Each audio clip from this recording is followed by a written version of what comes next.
Coming up this week on Kiss My Collectibles, we talk with collector Leigh Westee. Stay up to date with the show and subscribe to our channel on YouTube. Become a member of our brand new Patreon and receive exclusive updates and benefits.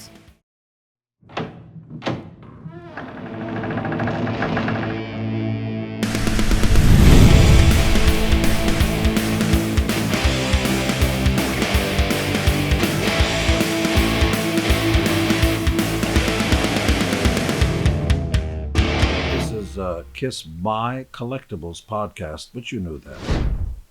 Hello, everyone. Welcome to the next episode of Kiss My Collectibles. I am one of your co-hosts, Jason Herndon, and with me, as always, is... Late, but Andrew Scambatti is here. He is in the building. Yeah, we've been waiting on Andrew now for about 4 or 5 hours. It's not that long. I don't know, man. Let's see. We record at, it's 1 my time. Okay, so 3 hours and 15 minutes we've been waiting on you. So. But anyway, we've got another episode for you. We're going to do another Kiss Collector Spotlight that we've been doing a lot of lately. And joining us this time with an incredible backdrop of stuff. I don't know how this is cropped, but I don't know if everybody can see her pinball machine. But we have Leigh Westee. Is that correct? Yeah. From, where are you from? I don't know where you're from. I live in Atlanta. Atlanta, Georgia. I'm from New York, though. Nice. So welcome, Leigh. Thank you for joining us today. And for those who had never joined us before, these Kiss Collector Spotlights are basically, we're just talking to people about how they got into Kiss and Kiss collecting and all that good stuff. All the good stuff. But before we get into Leigh's collection and her history with the band, we got some new stuff, Andrew. Do you have any new stuff? Do you have any new stuff? Well... I have like one thing I can show. Okay, show that, because I think mine's gonna be a little involved. Yeah, because you're right. He's got a pretty cool little thing. Yeah. I just so you know though, I have bought a couple of choice pieces. They're coming from overseas. I don't know if they'll be here by the next time we record or not, but it'll be cool when we I do have something cool that I've already received, but I'll show it on the next episode. Okay, that's cool. Well, my friend. Good friend Steve and all of the Steve Allen and all the groups. Mm-hmm. He's a kind soul, and sometimes he just buys extra of stuff, and every now and then he'll send me something. So Steve is a very cool guy. But the Kiss Army Spain did this particular publication. Oh, cool. I haven't even been got it open or anything yet. But Steve sent me this just as a surprise. He said one day, send me your address, and this shows up in my mailbox. And I haven't cool. Very great guy. Steve Allen's a great guy. Hope to have him on the show one day. Yes. Because he has a massive collection. But so I appreciate Steve sending this to me.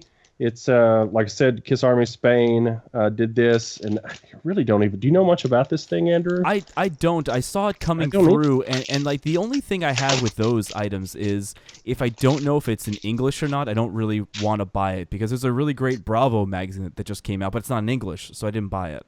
This is all in English. Oh. And I'll just kind of flip through it here. Well, I won't do much. You won't be able to see much, but it's it's got a lot of cool stuff.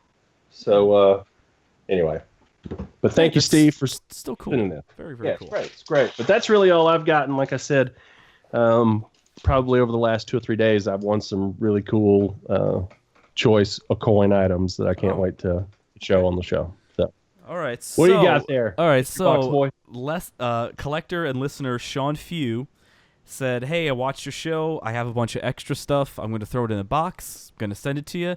Not going to tell you what it is. So we're going to play a new game called What's in the Box? Well, I don't even know what's in it, but it looks like he put like a little. I hope it's not a love note, but looks like a little letter in here before." Where it says, look, it's a little, I'm going to read this because it's kind of cool. The whole thing. Yeah, Andrew, you guys had mentioned on your last show that nobody sends you guys free stuff.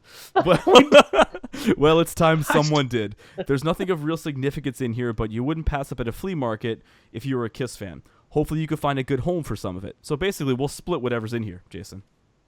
Oh, dude, I don't care. No, you keep that. He sent that to you, man. He says that he's a truck driver. He's looking for belt buckles, and he just wanted to thank us for our hard work and what it takes to do a show. It doesn't go unnoticed. Andrew, thank you, and Jason. And Andrew, thank you for the greatest show on earth. Oh, very cool. What a good guy. Yeah, cool. So, hey, Sean, I'm going to keep this because this is really cool and this means something. So this will go in my collection box for sure.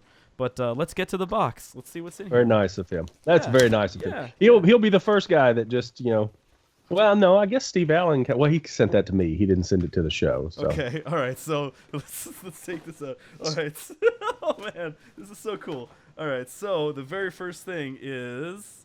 Dude, this is a coin stuff, man. Dude, it's the Paul Stanley costume from 1978. Cool, from very Collegeville. Cool. Yeah. That's great. The box is a little beat up, but we have Who cares? We have a jigsaw puzzle, which I'll fix the box and make it display nice. Very cool. So first two things, very, very, very cool. But there's a whole box full of stuff. Okay. Man, how nice. Wait. You got the Collegeville hanger for the costume. Whoa! Yeah. I don't have one of those. Yeah. Oh, mine are the boxed versions. Yeah, That's so that cool. goes with that. Oh, wait, there's something. Oh, Kiss Alive 2 on 8-track. Yeah. Both sides. Very cool. Very cool.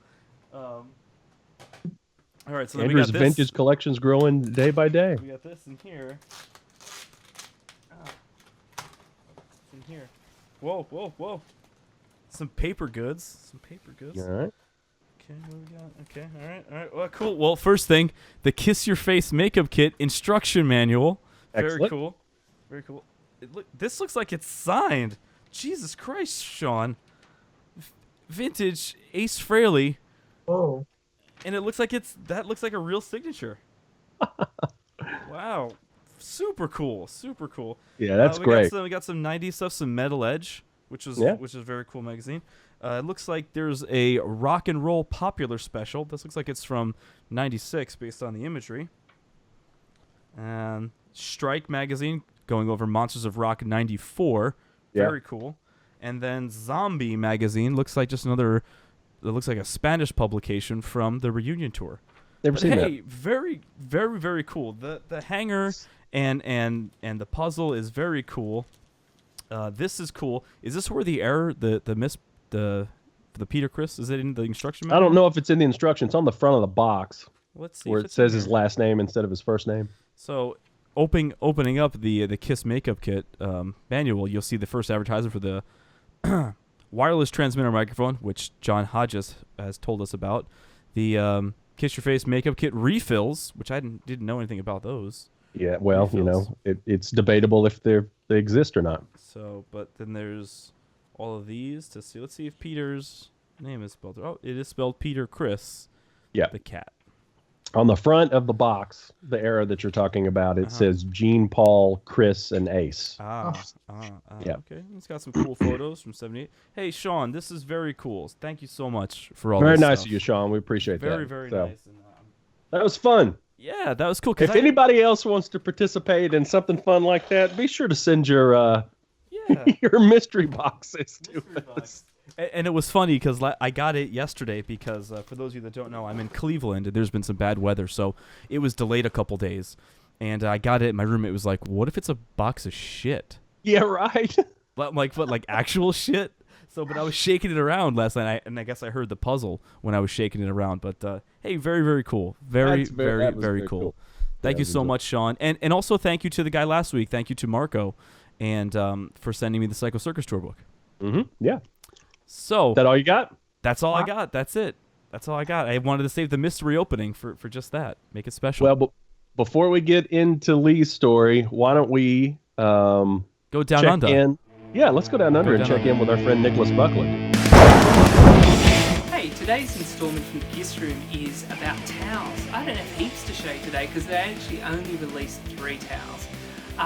They released the first 2 in 1978 in the US, and you used to see them in comic books. I can't remember which comic book, but I know there was also a Hulk towel, and I think possibly Captain America, maybe Wonder Woman. I can't remember, so don't quote me on that one, or write in perhaps and just yell at Jason if I've got that one wrong. The first one I'll show you is, this is a cool one. It's a little bit faded. I don't have super mint stuff all the time. I just buy them, and I quite like this one. And this one here, I'll try and unfold it for you and show you the whole thing. See? It's the 4 faces. Oops, I just knocked something over. That's okay. With the logo, and you can see that it's actually really just a copy of the 1977 tourbook. These faces were later used, of course, on the double platinum and to form the solo albums ones. But of course, Gene's a little bit different. He's the tongue pointing out. If we fold that one back up there, bloop, like that. The next one we have, very similar, and this is taking a Barry Levine shot. You can see they put the logo on the bottom now, and the band on cubes. It's very nice too. This one's a little sort of browny kind of colour. They don't look super, quite thin actually, you can see in quality, so it almost feels like if I pulled this really hard there, it'd actually rip apart. You can actually see a little bit of the fibre, but you know, what do you want? The next towel was from 1980 in Australia during the big Kiss craze down there. This one here is another Barry Levine shot drawing. There were 2 versions of this, strangely, and this one looks quite nice. It's the smaller version, and it's got a nice even white frame around the edge. But there was another version, much bigger towel, but they didn't actually scale up the graphics, so you ended up with kind of a giant towel with a big wide kind of margin of white around the edge. It was obviously the same print, just put on a different size towel. So they're the towels, and let me just drape them over myself, as I like to do. When I'm alone in my Kiss room, I just like to walk around and do things like this. And then I sometimes like to go to sleep at the end of it. No, you don't. All right. Thank you, Nicholas. That was awesome, dude. Yeah. Can't wait to have him back on the show at some point in time when he finally finishes that book, That right? book. That book, yeah. So anyway, let's get to Leigh. The whole reason why everybody's here to watch this show in the first place. They don't care about us. They're tired of hearing us talk. So, Leigh, we basically just start and say, how did it all begin? How did you get into Kiss? Tell us. 1975. My brother brought home the Kiss Alive album. I was 11. I'm old. So I was 11 and he brought it home, and I saw the album and that was it. Like I was like, what is that? And I took it and I kept it and I played it over and over, and I just fell in love with it right there, 11 years old. And then my friend Donna, also same thing. Her and I were that's all we were about. Kiss. We wore the belt buckles and t-shirts every day to school. I got picked on, of course, like everybody else that's a Kiss fan, but that's how it started at 11. It just hasn't stopped. It started for me at 11 too, but decades later. No, you missed it. You missed the real time, but that's okay. Yeah. Well, Jason was at the tail end of the real time, but I say this on most of our episodes, that there's really only 2 delineations between Kiss fans. They're the Kiss fans that would say, "Oh my God, did you ever see them in makeup?" And now there's fans saying, "Oh my God, did you ever see them out of makeup?" So, yeah. But it was cool because I have no frame of reference to know what it was like in the 70s. But take us back. What was the first piece of memorabilia that you remember getting that wasn't just something that you played with or used? What's the first piece you're like, oh, well, I'm going to save this? What's the first piece? I never thought about that when I was a kid. I had it all over my walls. Anything I saw, I got it with my allowance. I remember going to the store had albums, the Carms Records in Auburn, New York. Mm-hmm. I'd go there every week and look through the albums. And I remember when those 4 solo albums came out, man, I had to save my money because I had to have all 4 at once. It was like a big thing. But no, the stuff was all over my walls. I had the lunchbox, I had the dolls, and back then you just didn't think about, oh, I'm keeping this, it's just right. I just kept it. I didn't get rid of any of my stuff that I remember. So how much of that merchandise off of the order forms out of the albums did you order, George? I have a bunch of the belt buckles and a few of the necklaces. Yeah. Still your original pieces that you ordered back then? Oh, wow. That's great. That's great. I remember, I was in the tail end of it. I was probably 4 or 5 and 79 and 80.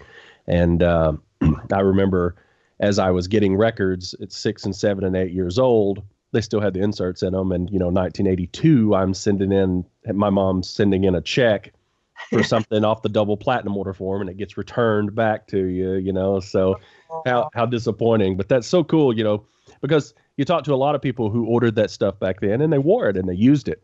And then it broke. And then so what they have now is replacement stuff that they've went back and rebought. So to say that you have that stuff still from the original ordering is pretty incredible. So did you join the KISS Army? Yes, of course. Of course. That's still one of got those, you still have all the KISS Army kits. I mean, because people even save the envelopes to the original KISS Army. I have one folder that has they were like breakaway pictures. I broke them up, of course, but I still have them all. Yeah. So keeping your original stuff, because I think you might be the first guest that has actually kept their original stuff throughout their entire collecting history. Keeping your originals, did you ever have to go back and re-buy anything, or did you just, from the time that you purchased it to now, did you just try and keep your original items? I think there's been a few things I rebought.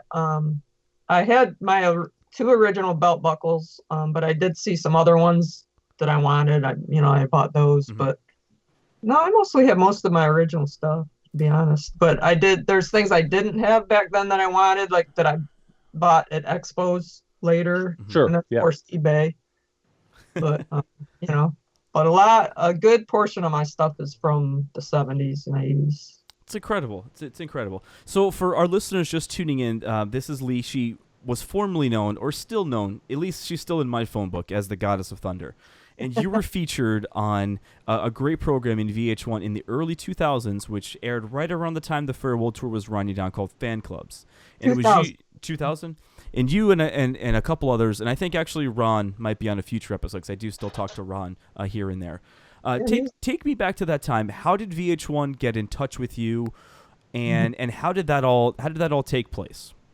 Well, I mean, I remember seeing something. I don't know where I saw it, because there was no MySpace and Facebook and all that at all. So I'm not sure where I saw it, but it said to email if you're a big KISS fan. We're doing a show. It might have been on the KISS website, KISS Online, because that was up back then. Yeah. That's the reason I got on the internet at all, because I heard there was a KISS website. Yeah. I didn't know anything about the internet, but so I saw this thing, so I sent in an email, and I explained my deal. I'm a dentist. I'm a big KISS fan, and I dress like Gene at KISS conventions. And this was even before I started playing bass or anything. So they hit me up back and said they wanted a video. So I had my friend Rick come over and interview me and walk through the house, and all that. And I sent that in. And then they called me and said that they chose me. I was one of 4 people. Wow. That's awesome. Yeah, it was amazing. So you got backstage, you got to meet Gene. Did they fly you out to that show? Which show was that where you actually got backstage, you got to meet Gene? Yeah, they first came to my work and videoed me working, doing dentistry and stuff. Then they came to my house. Then they followed me to a KISS convention. And then I thought that was it, because meeting KISS was not part of the show at all. Because they're like, okay, that was good, So though 2 weeks later, they called me and said, we've decided we want you to dress up and meet Gene backstage. And I was like, I almost crap myself. I was just, what? So, yeah, they flew me up there, and I had to get my makeup and costume on in this tiny little bathroom backstage, and people were knocking on the door, and it was like the only bathroom, and I was trying to put my makeup on. I was shaking, and it was an experience. Wow. So you said they flew you up there. Which show was that? The Pine Knob Detroit show? Clarkston, Michigan. Well, it's the theater used to be called a Pine Knob at that point. It's different now. It's different now. Yeah, so you go to the show, you meet Gene, and there's a really funny clip online that part of it is in the fan club and part of it is also online, where you're actually on the side of the stage. So tell the story, because you'll tell it better than I do. Legendary somehow. I don't know how it happened. Okay, so the VH1 guy sent me some raw footage from when I met Gene, and I met Paul actually too. But the whole Gene meeting, because only little clips were on the show. Mm-hmm. So he sent me the whole thing, and he also sent me this footage where I was at the side of the stage, and Gene kept coming over and messing with me. I'll say that was the best show of my life because he literally messed with me the whole show. He was throwing pics at me. He was giving me towels. He gave me water. He just kept fooling. He pointed at the security guy and told them to move me to the middle. He's like, move her to the middle. Like, it was the best show of my life. Anyway, when I was on the side stage before he moved me, he kept coming over and he wanted to touch tongues with me because I was dressed like Gene, obviously. Right. And we did that a few times, and it was all in fun. It was fun. It was on the big screen and everything. But one time he squatted down and did it, and when he got up, he fell straight back on his ass. Yeah. And they got it all on video. And the guy, and it's funny if you look at Paul's face. Paul's just like, whoa, and he ran, but he didn't miss a note. Gene did not miss a note. No. No, you can see the video, but It's classic. Yeah, it's a classic clip. Yeah. So I put that. I had that raw footage. I only showed friends. I didn't put it up online or anything. So one day I thought I'd put it on MySpace just show a few friends because I was like, I can't keep this to myself anymore, So I put it up and I took it down like pretty quick, but someone snagged it and put it on YouTube. Because it's still on YouTube to this day. Oh, it's got so many hits and so many comments, and I don't look at the comments because some of them are like really mean about me and about, it's just, how people are on the internet. Yeah. But yeah, it's become legendary. It's in all the Kiss fail videos. I mean, it's Yeah. people, a lot of people don't know it's me. So it's like, oh, whatever. Well, because you're in the makeup and they don't know. Right. And it's always funny to me that people almost at this point in time, because it's 19 years since the show aired, that people don't remember that show. But I remember being excited to see it because at that point I just wanted anything that had to do with Kiss. It wasn't a lot on TV back then. No, I mean, VH1 had a couple of specials over the early 2000s, but at that time in 2000, I mean, the only thing that you could see on TV was the pay-per-view that was shot at the East Rutherford show, and then Showtime was showing it, and then there's a VH1 edit that is floating around out there too. But I still remember when it aired, I was so excited, and I remember watching it over and over and over again, and I was like, you know what? I was like, those people are going to be my friends someday. and I remember that. And then over the years, just throughout conventions and everything, I actually had become friends with every single person except for Stacey Walker. I met her once, but I was never friends with her. You met her once too? Yeah. And I'm very good friends with Dale too. We were friends before, just as Kiss fan. We met each other at the gym before he was the Demon, and we were friends. So it was pretty. Yes, and I got to meet Dale over the years and got to go hang out with him at expos, and then I know Ron now. So it was cool, but like as a kid, because at the time I was, 14, 15, and I was just looking, and I was like 4 or 5. No, it's 2000. I'm not that young now. But I just remember I was watching it, and I was like, wow, like that's things like watching things like that at that early age kind of shaped my Kiss fandom for the next 19, 20 years. So, and I'll show you. I'll send you this picture before this show airs. But let's give the watchers a look at this picture. So this is from the New York Kiss convention in, I believe this is 2001. It's either 2001, 2002. Well, I met Leigh for the first time, so that's me. I was 16 years old, and then there's Leigh in one of her first costumes. So I may have sent it to you before. But it's one of the oldest pictures I have in the Kiss collection. So we had met at a Kiss convention. I was, I tell you, before I knew her, I was kind of awestruck because, oh my God, she's been on TV, and at that point I had not left New Jersey, so anybody that I left New Jersey was awesome. So. Well, right after that show aired, and I went to my first Kiss convention, which was like 2 months later in Atlanta. I felt like I was in Hollywood. Like people were bombarding me. Like I could hear people going, that's her, and I was like, oh my God, am I somebody? I don't know. But had me sign their histories and all this stuff. I mean, it was crazy. That's awesome. Yeah. Even when I used to be in the tribute band, Kiss fans would want me to sign stuff, and I would always sign it. You better not come near my history with a Sharpie, sir. I'll kill you. I signed it. I always signed it like "Forgive me," and then I signed my name. I wouldn't do it, and they forced. I'm like, I can't sign this. They're like, yes, we want you to. And I have a picture of me in jean makeup signing a kiss string. That's killer, though. That's so cool. Incredible. Okay, so, I'd take your signature, but Andrew's not scribbling on my shit anywhere. So. I'll sign your Kiss. I'll sign the Kiss vinyl book because I'm in that. I'll sign. Please that. don't do that. We covered VH1 fan clubs and getting back in a collecting here. You have a vast collection. We could just see some of it, right behind you. We see the pinball machine and all that stuff. Right. So, kind of walk us through what are 3 of your most cherished and most favorite items in your collection. They don't have to be the most expensive or the most rare, but what are 3 of the most of your favorite items in your collection? Okay, well, I have this. This is something that 12-year-old me would never have. I mean, I would have died to know that this was going to happen. Oh, how cool is that? That And is he really signed- cool. I met him later, and he signed it. How cool Right. is that? Spiro took that backstage, in I think it was 2005. And Gene asked me for the photo. He's like, "I want a photo with you. Will you wait?" I'm like, "Yes." Yes, sir. Yes, sir. I don't have time. I'm sorry. Yes. He signed. He first looked at my costume and he goes, "Where did you get that?" And I said, "I made it." And he said, "Okay." And then he grabbed the wing and signed it really big. So the actual costume is also one of my favorite things in my collection because it's got the huge signature. Yeah, but 12-year-old me would have not have believed that photo right there. That's incredible. Same. Exactly. And then I have this I got at the farewell tour. Nice. Wow.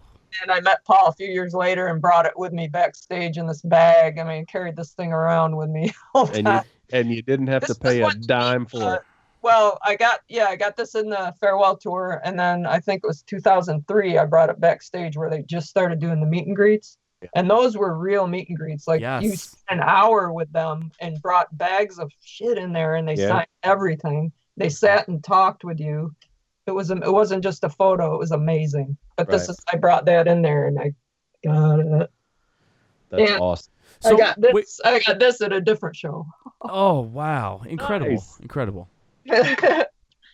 So So just about the guitar, because I have one too that I'll show on another episode. Have you protected Paul's signature with anything? On this one I haven't. Okay. No, I'm just careful. Yeah, because I have mine. Mine is signed. It's actually the same guitar, funny enough, and it's the same body. I got mine signed by the whole band the next day, but I keep it like wrapped in a towel because I don't want it to get dirty and I don't want to ruin the signatures on it either. I have something for you because my Punisher, I did have to protect the signature because I played it in my tribute band. So this is what you get. Oh. You it's a mixture. You pour 2 parts together, and I painted it right over the signature. And it's going to be up a little bit from the signature, but it works really good. You just paint it 2 coats right on the signature. Yeah, just like acrylic over it again, right? Yeah. Or I wonder if I could use nail polish. I painted it literally right over the signature. Oh, I see. Exactly. Interesting.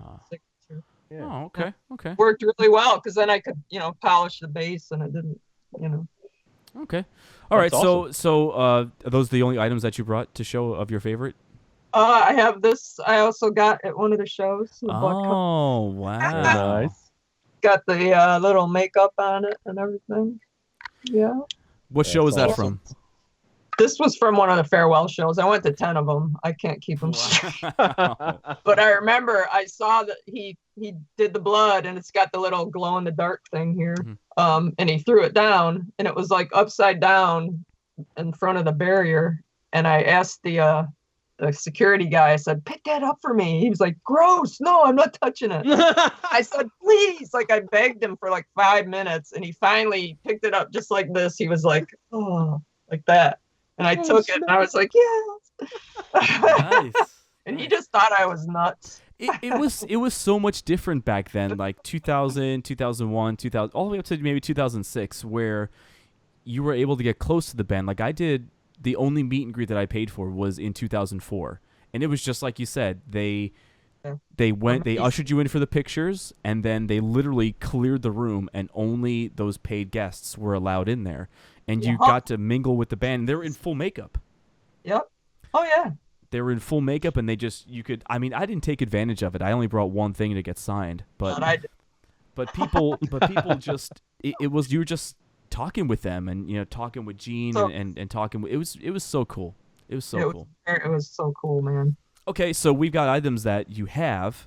Yep. Oh, and my roses from Peter. Oh, nice. Wow, and that's from Farewell Tour as well. Yep, they're dried. I hung them upside down and sprayed them with something someone told me to do. Well, you still got them. They're still there. That's so cool. Yeah. That's so cool. So those are the items that you have. What's 1 to 3 items that you want in your collection that you currently don't have? Oh, wow. Probably the sleeping bag, because I used to have it, and I don't know what happened to it. All right. What else? Jeez, I have... What about the sword? What about the sword? Because you could purchase the fire sword now for, and they take monthly payments. $12,500. God, I love it. Believe me, I'd love it, but I can't do 12 Gs. Yeah. But that would be amazing to have the experience of going back there and getting it and everything. Yeah, it would be really cool. It'd be amazing. I'd like to have real axe base too. I have the Court axe base. Mm-hmm. It's kind of cheap. I'd like to get the real one someday. So. Yeah.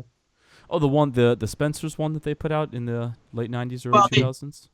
Yeah, the real base. Mm-hmm. The one I bought is they made a second one, the Court brand that was cheaper that people could afford, and it just plays like crap. So I don't play it much. It just looks good back there. Yeah. And so does your pinball machine work? Because yes, it works. And how often do you play it? I don't play it often. Just when I have a few people over, I'll turn it on. But I don't want to, it works so good, I want to burn it out. Okay. I mean, I'm just really careful of it. How long have you had it? I had a guy probably 15 years ago, called and said he needed money really bad, and he would sell me his pinball machine for $800. And I was like, he goes, I just want what I paid for it. I was like, I made it like that was fine, like, but inside I was like, what an idiot. So I mean, I scrubbed the money together and I went over there and got it. So yeah, I gotta find it. I always find one because my friend Donna, growing up, she's in all my photos with the makeup on and stuff. Her dad owned a putt-putt place, and we begged him to get that in the game room back then. Mm-hmm. So it's kind of like and did he? Yes. He did. Wow. Oh yeah, her and I were on that thing all the time. So as an adult, I was like, I want a pinball machine. So, I want one, but I just don't know where I would put it, and I don't know how I would move it because it's hard. But the top part, there's 2 things you undo, and you tilt it this way to get it through doors and stuff. Yeah, but I'm like a little guy. Like, Jason is 6'3". Well, you have to have several people to move it. No, but who would I trust to do that? Danny and I moved his ourselves. Yeah, you can do it. Isn't Danny like your size? You take the leg. Danny's about 6'1", 6'2". It's heavy. The thing about that one is, because I've moved the new one too. That thing is made of solid wood. It is heavy. Very heavy. Yep. You got to remove the legs and put it in the back of the truck. It's a whole thing. Yeah. Gee, I would worry about it. I would worry about it. No, I do. Well, I do. We worried. We drove very slowly, and you're scared because the top is sticking up and the wind is getting, and you're like, whoa, slow down, But you can move them. I mean, I remember driving home with the vault, and my friend took a turn, and the thing fell on its side. I was like, "Stop the car! Stop the car!" And like he wouldn't let me put it like on the seat because he was worried that the wheels were gonna like dirty up the seat in his car, and I was just belittling him the whole time. Yeah, I was like, "Who cares about your damn car? This is the Gene Simmons vault." So silly stuff, man. I'm actually surprised that you didn't go to get a Gene Simmons vault. I haven't yet. I'm not saying I won't, but no, I haven't yet. Now there's only As of right now, only 4 chances to still do the meet and greet with him. Yes. So if announced, I think it was yesterday on GeneSimmonsVault.com, they announced 4 cities. I know I saved the picture somewhere. Give me just 1 second. 4 cities where you can meet him in his hotel room on the off day. Oh, I saw that. Yes. Yeah. Yeah. So it's Dallas, Texas, which is February 21st. Memphis, Tennessee, February 24th. Chicago, Illinois, which is March 3rd, and then Minneapolis, Minnesota, March 5th. I'm going to the Memphis show, so Maybe maybe you do it again. I don't know. Be careful. Yeah, right. Well, we have a friend, Mike Wren. He has 2 right now? He has 4. It's 4 vaults. 4 vaults. Yeah. 4 Yeah. vaults. Wow. But I will tell you something. Jason and I both did the vault last year, kind of before it was plagued with cancellations and everything like that. And it was fantastic. It was one of the greatest times I've ever had with Gene. And I've met Gene a lot. And even now, being I won't say I work with Gene or for Gene, even the working relationship I have, the vault thing was still the coolest. Wow. Easily still the coolest. Yeah, So, I was at Nashville, which is where Vinny was. You're talking about an odd situation, very, what a weird feeling situation, but it was still incredible. He was great. He was great to Vinny, and it was a killer experience. So I have to ask, because everybody is talking about this now, and I'm certainly talking about it, and certainly on my mind. Are you going to see Kiss on the End of the Road tour? Yes. 3 shows. 3 shows. So what's your feelings on this? Because there's a lot of, it's divided many Kiss fans, even though we were divided before, but it's divided many Kiss fans. They're saying, Paul can't do this, he can do that, and Eric is doing this. What's your, I know you love the original band. I know. No one loves the original band more than I do. That's not true. Lots of people do. Yeah, that's not true, Andrew. I love the original band. I know, but I'm just saying. But tell me your thoughts on that, because Here's my deal. Okay. I was there in the 70s. I'm not saying anything against anyone that wasn't, but I experienced that magic. Like, there was nothing like it. Like, you didn't know what they looked like. There was no internet. It's like all you got was magazine stuff and maybe a TV show here and there. And it was just so freaking magical. And that's how it got in my soul. And those 4 guys were in my soul. And it's been really hard for me to accept someone else wearing that makeup. I've always said every Kiss fan is entitled to their opinion. I don't down anybody for loving it or hating it, or everybody has the right as a Kiss fan to feel how they feel. But it's been really difficult for me to accept someone as the Spaceman and the Catman. And Gene has said, oh, Kiss is like, Mickey Mouse at Disney World. Anyone can wear the costume and nobody cares. And I did not agree with that. I'm sorry. To me, it's those 4 guys. So it's been hard for me, and I've come around. I'm accepting it after reading, Paul's book and what happened and all their books. And, I've accepted it. I understand why they did it, and they want to go on, and it's great. The children are getting to see Kiss and everything. But it's still hard for me to accept, especially things like Eric singing Beth is so hard for me. I literally can't take it. What about when Eric Carr sang Beth? Eric Carr was his own character and his own person, so it didn't bother me. And same with Vinnie Vincent, he had his own persona. If they had given Tommy and Eric their own personas, I think I would have been just fine. Like I would have accepted it a lot better. Well, I think maybe especially they didn't know on the farewell tour they threw Eric in Peter's makeup on the Japanese and Australian legs of the farewell tour, but something inside me, I really think that Gene and Paul did not think that Kiss was going to last as long as it did after the farewell tour. Because even though that they were content with not ending the band, going on tour with Aerosmith and doing the Rock Nation, I don't think that they had any idea there was going to be a resurgence like there was, because there really was. Around 2007, 2008, Kiss really became popular again, and I don't think they thought that was going to happen. There could be some truth in that, and we're delving off into a topic that we try to steer clear of on this show, because we're not a general discussion. Sure, but that being said, I think those 2 guys, Paul and Gene, were probably thinking more, we want this to last as long as we can. Yes. And if we don't use that iconic makeup, Right. Yes. it probably isn't going to last. I as long. totally get that. Yeah. I get why they did it. I understand, but my 12-year-old self has trouble with it. Sure. Because I when get it's that totally. anything having to do with Kiss, I am literally 12 years old. Yeah, like, absolutely. 12-year-old. That's just the way it is. That's it. Yeah. But you can still go to the show and enjoy it. Yes. I mean, I love seeing Gene and Paul still, and Tommy and Eric are amazing musicians, and Tommy is a very nice guy. He's the one that put me up front during the farewell tours. Brought me up front because I had the costume on. Right. Brought me there several times. Very nice guy.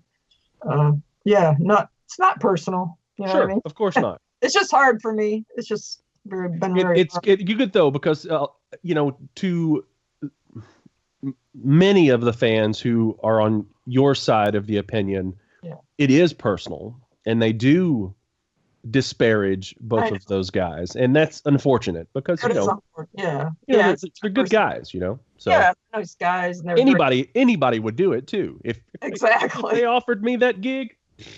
I wouldn't even think twice. Yeah, sure, I'll play drums for you.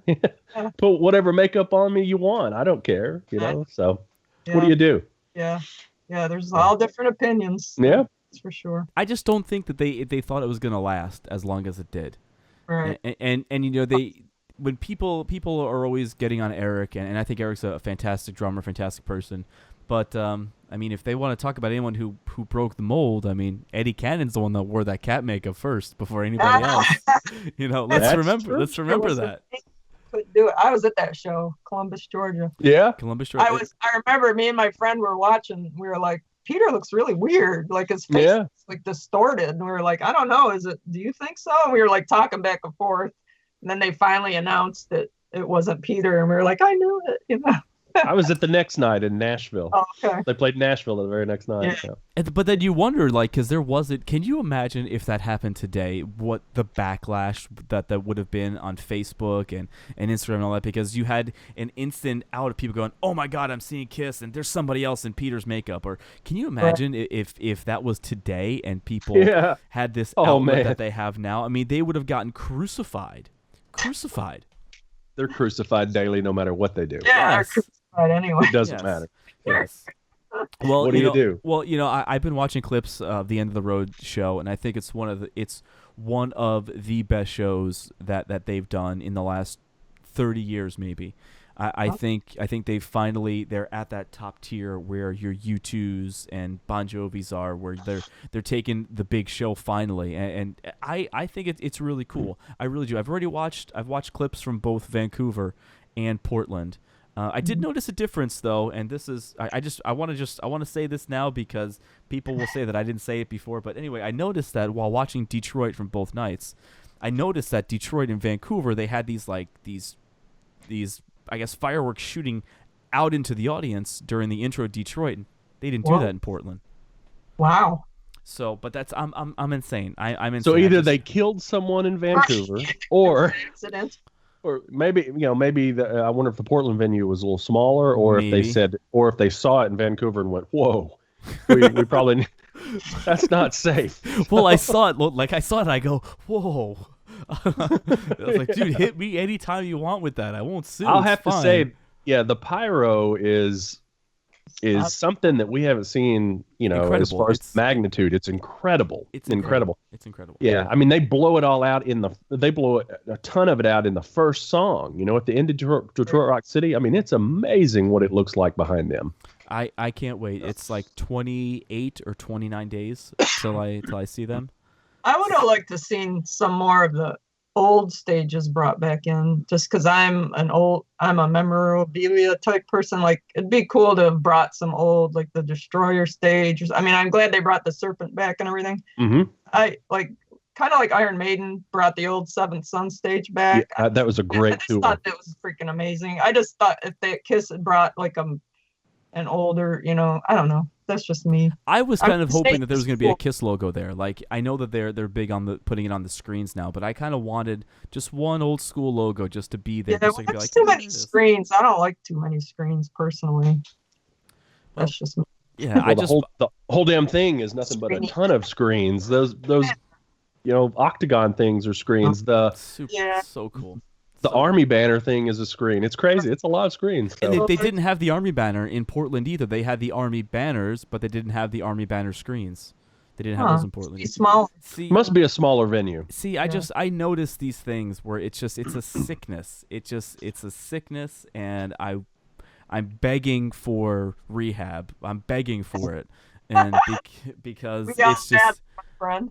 Yeah, it's I've been needing rehab since I was 11 years old. Yeah, it's just all I want is just a little bit of normality, and I can't get it. I'm like, I look at something, I go, oh my god, there's a Kiss S, or like, it's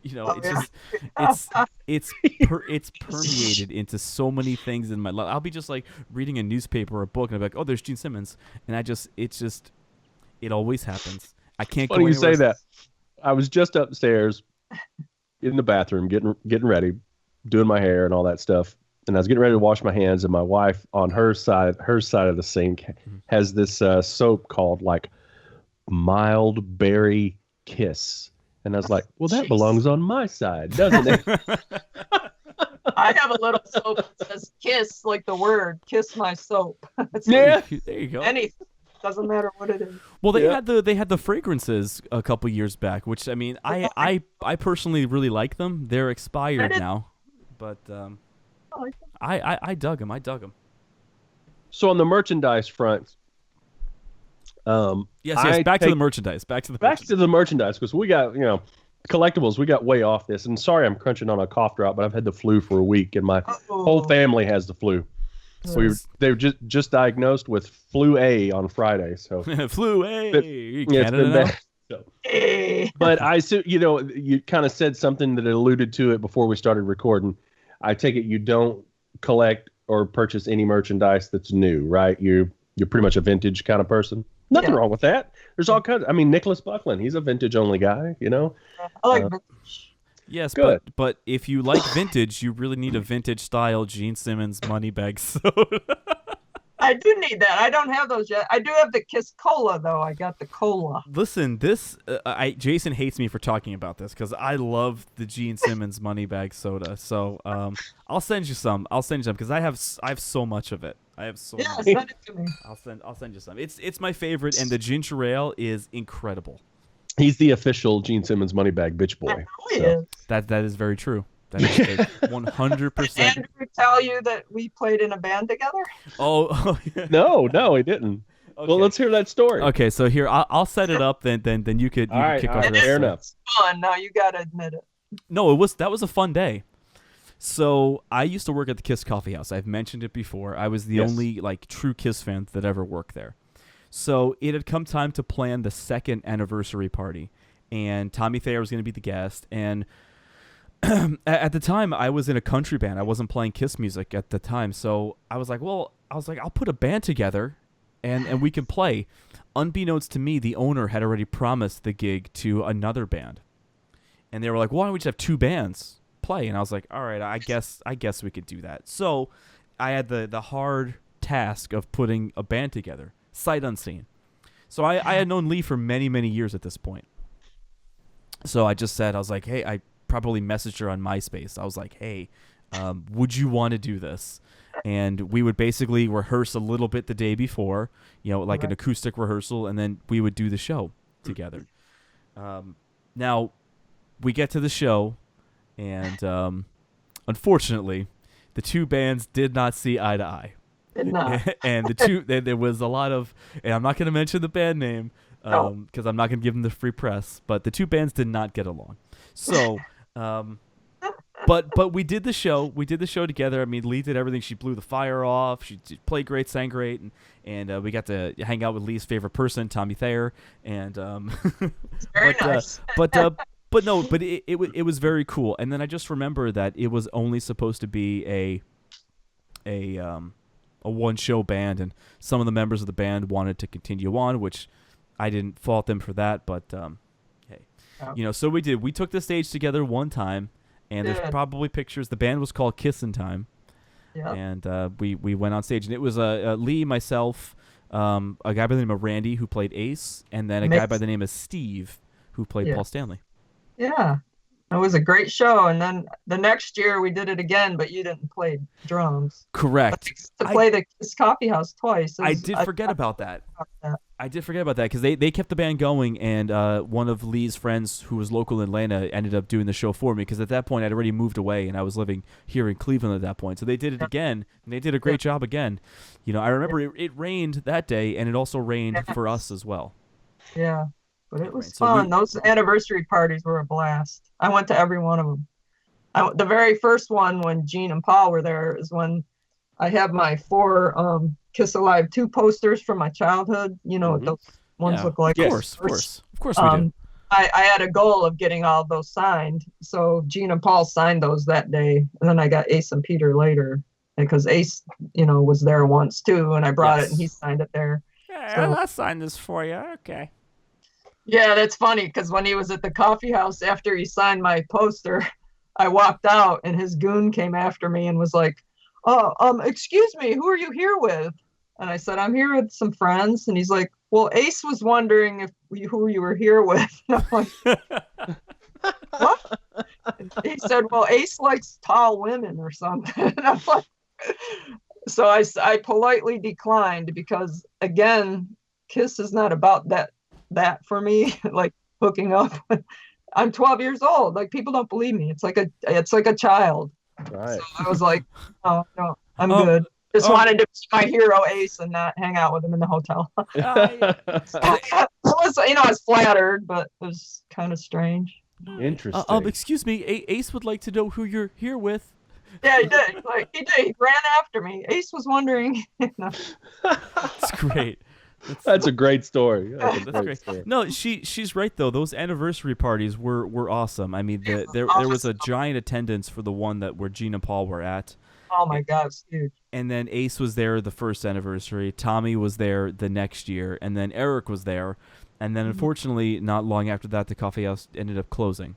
Yeah, it was too bad because those parties, it was such camaraderie and fun. Yes. Yeah, so fun. Yes, it was really fun. And I've told Jason this story, but I don't know if I've ever told you this story. But when I used to work at the Kiss Coffee House, we'd close all the lights down, lock the doors. I used to take out all the costumes, and I would try on all the costumes. I had on Gene's boots. I had on Peter's Psycho Circus costume and tried on Ace's. Yeah, okay. Uh-oh. Check out the cat. Just hanging out there. I'm going to have to start bringing my cats in. There you That's go. right. She's got one. Yeah. Oh, wait. I'll do you one better. I have my coffee mug. I have the mug. I have a bag. That's awesome. What's the cat's name? That's Domino. Domino. That's a great name. Domino. Oh. Uh-oh, what's he got? Probably expired, but this is room I service have one blend. too that's expired. And I have a mug. I still have the bag that I got my stuff in. Yeah, I kept the funniest As thing the about Kiss collector that we are, we yes, kept up. the funniest thing about that is we would sell these mugs, and some of the mugs had like rhinestones and stuff on them. And if like one rhinestone would fall off or like a mug would get scuffed, we couldn't sell it. So I kept so many mugs. I've sold them all now, but like for a while, I think I had like 40 mugs.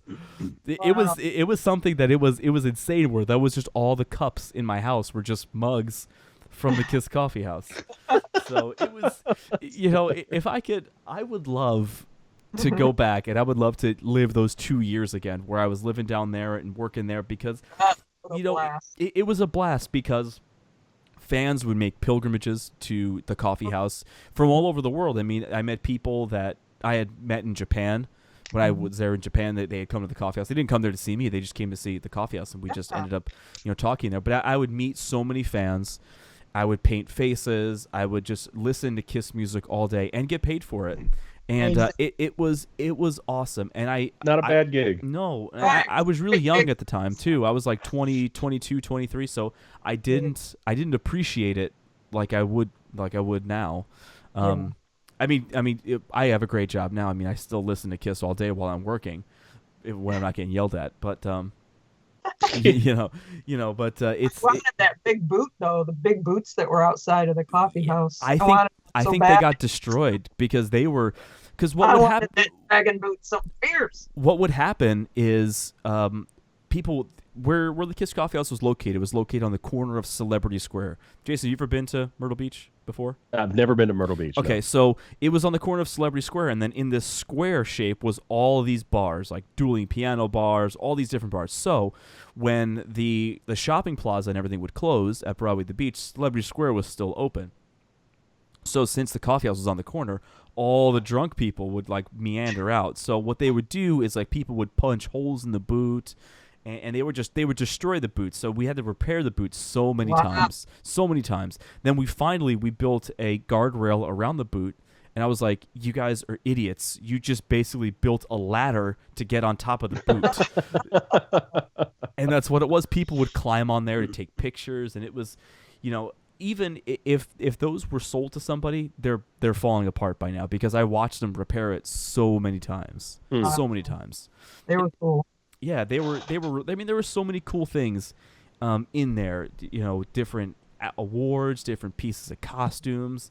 I had some of my stuff in there at some point in time. I actually left my Love Gun box set there. The figures from McFarlane. I left that there by accident.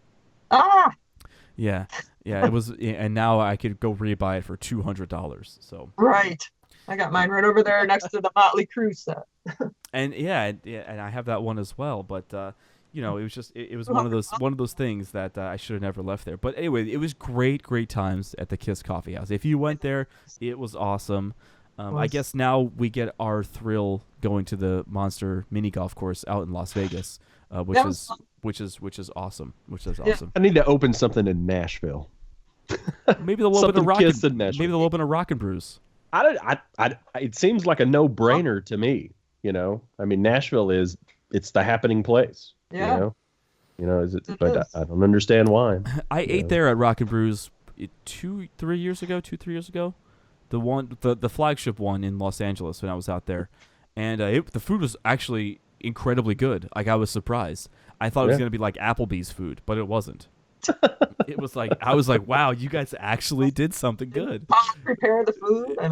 He was back there pan-searing the Brussels sprouts. Throwing the pizzas. Making up, pizzas, yeah, that's what's his thing. So making pizzas. Well, so.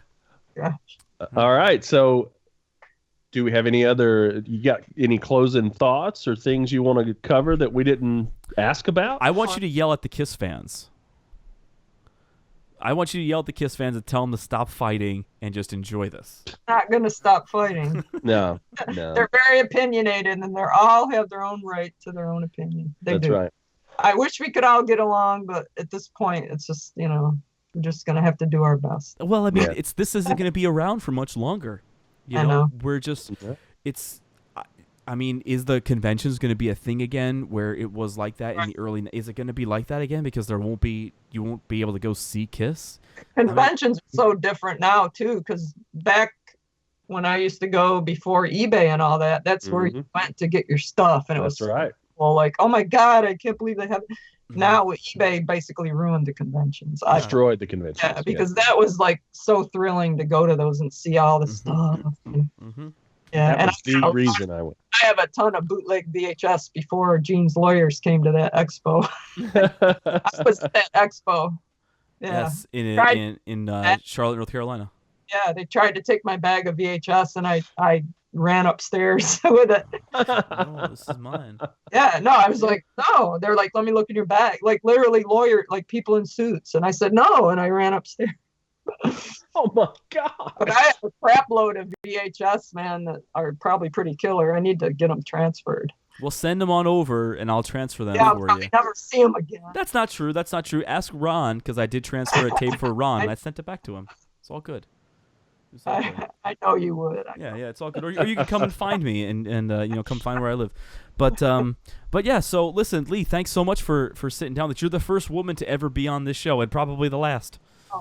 Because there just aren't many that are collectors. Well, if you guys need a woman co-host, let me know. There you go. That's you need me. We'll discuss it. Once Nicholas's book comes out, the four of us will be the Kiss Collector aficionados, and then she could tell us what it actually was because she was there when I was there when the stuff came That's out. That's right. You wish. All right. Well, we want to thank Leigh for joining us. Great stories. We'll have to have you back on. Maybe we'll talk about a co-host spot because that's one thing that's missing from all these podcasts is a woman perspective. So Yes. yeah, I'm available. all right, Yes. that's awesome. Yes. So you got anything else, Andrew? No, I don't. Do it. Kiss coffee. Kiss coffee. Kiss coffee. Kiss Gene Simmons. Dasani water. No. All right. So thanks again, Leigh, and we'll see you on the next one, See you on guys. the next one, guys.